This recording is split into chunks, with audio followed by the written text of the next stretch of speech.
শরৎ মানে আকাশে সাদা মেঘের ভেলা, কাশফুল এবং শিউলির গন্ধ মনে করিয়ে দেয় দেবী দুর্গার মর্তলোকে আগমন বার্তা।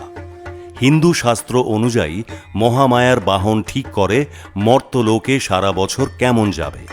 পঞ্জিকা অনুযায়ী সপ্তমীতে দেবীর আগমন এবং দশমীতে কৈলাসে প্রত্যাবর্তন হয়। দেবীর আসা এবং যাওয়া কোন বাহনে চড়ে হবে তা নির্ভর করে এই দুই দিন সপ্তাহের কোন কোন বারে পড়েছে তার ওপর। শাস্ত্র মতে রবিবার বা সোমবার সপ্তমী হলে বাহন হয় হাতি।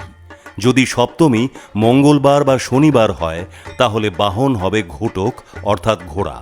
সপ্তমী বুধবার হলে বাহন হয় নৌকা এবং সপ্তমী যদি বৃহস্পতিবার অথবা শুক্রবার হয় তাহলে মায়ের বাহন হয় দোলা অর্থাৎ পালকি। এই একই পদ্ধতিতে বারের নিরিখে দেবীর প্রত্যাবর্তন কোন বাহনে চড়ে হবে তা নির্ধারিত হয়।